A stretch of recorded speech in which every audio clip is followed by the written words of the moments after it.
So you want to invest in a condo? Really?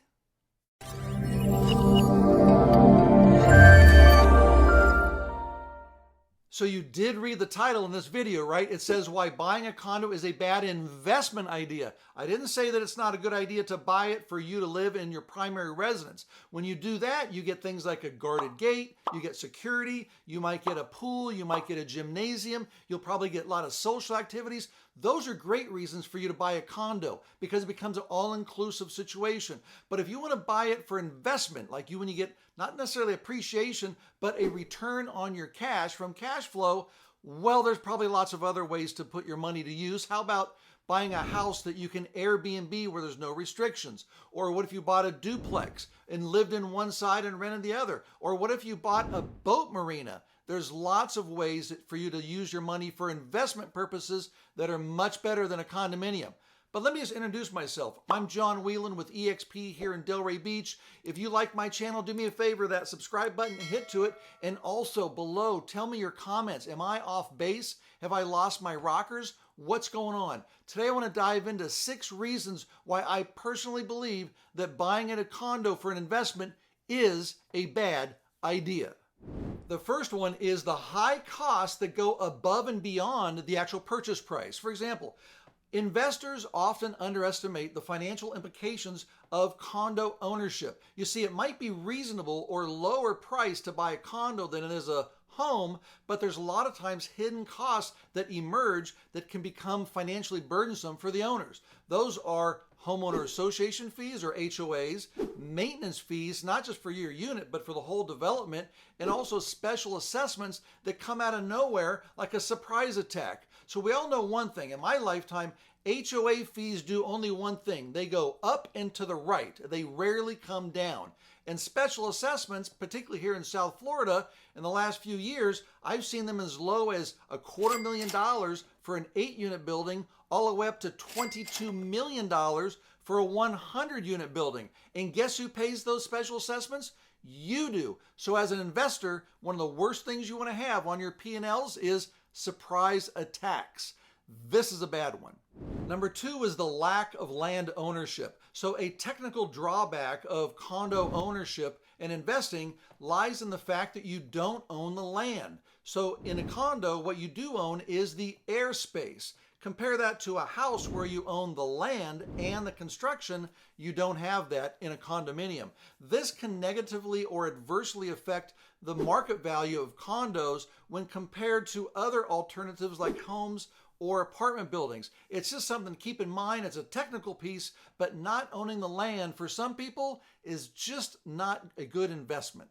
Number 3 is variable profitability and desirability. So while condos can be profitable for certain scenarios, the real investment success is highly variable. You have things like market supply and demand. Location comes a massive play into this thing, and also economic conditions, what's happening around that particular investment.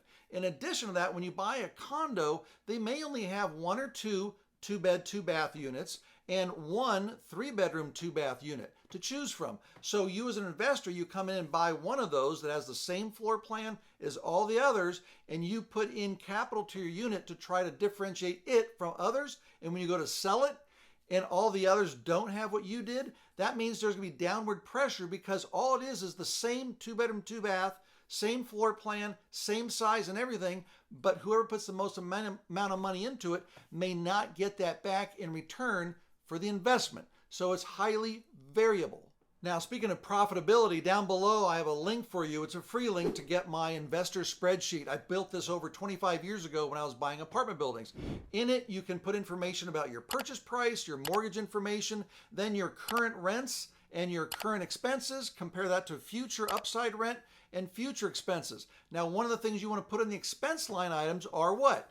Homeowner association fees. Here in downtown Delray Beach, the average HOA fee is $689 today. Then you have things like your maintenance fee. When you own a house, that's about a 3 to 5% allocation line item. In a condo, you want it to be more like 7 to 9%.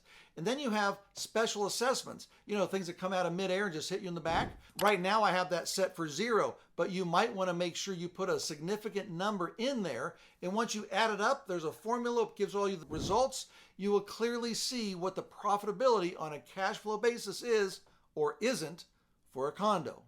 Number 4 is unforeseen decision making. And I want to put this up so you can read it with me because I think this one's more impactful reading yourself than listening to me. But here we go. Take a look. Condo investments often involve collective decision making through homeowner associations. This communal approach to decision making can lead to unforeseen challenges.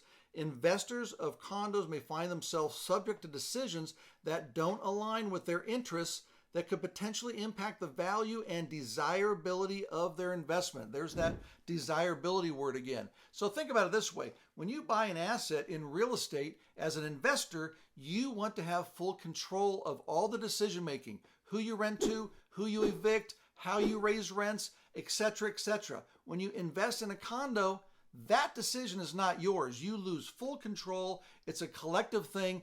And for astute investors in real estate, that's a no-no. Number 5 is hidden restrictions and fees. Read along with me. Condos come with a set of rules and restrictions imposed by the HOAs. These restrictions can limit investors' flexibility in property management and in use.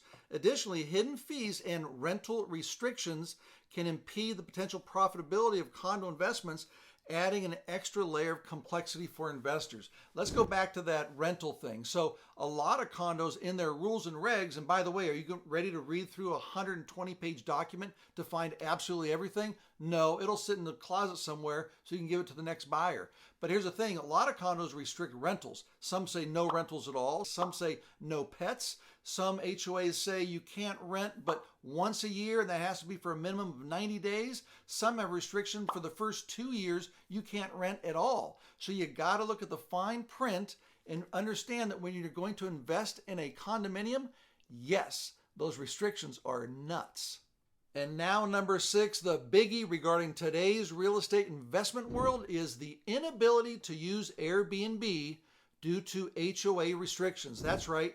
If you bought a condo in a 50 or 100 unit building and you want peace and privacy because that's why you bought it, and your neighbor is renting it on a nightly or weekend basis, that's not going to happen when you buy a condominium. You can only do that when you buy a home and you get proper permits from your local municipality.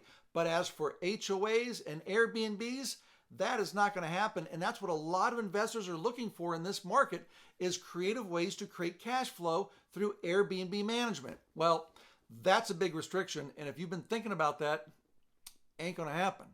In summary, for some people, condo investing is a great idea, but it's critical that you understand these 6 drawbacks. You see, when you buy a condominium, most people buy it just for their personal enjoyment. They get the pool, the gym, the garden gate. They get all those personal amenities that are great for them to own it as their primary residence. But if you're an investor, I think there's better alternatives out there where you can immediately put your money, as I mentioned, maybe a boat marina. Definitely think about a duplex or triplex just to get involved in the game of cash flow. That's where your money will be treated better, so you can get cash flowing back in and not worried about HOAs and restrictions and high fees taking all your cash flow out. Now, I promised you at the beginning of this video that I would give you a link down below. If you are thinking about buying a condominium in downtown Delray Beach, I have my definitive guide that I put together back in the 4th quarter of last year. It gives you all the information on all the 17 condo buildings here in Delray Beach. It gives you all the averages, square foot, HOA fees, etc., etc. It's down in the link. It's free. Just fill out the information and I'll get it to you right away. And if you are thinking about Delray Beach, my phone number is down below. Give me a phone call. Love to meet you up for a cup of coffee or maybe a glass of wine. See you next time.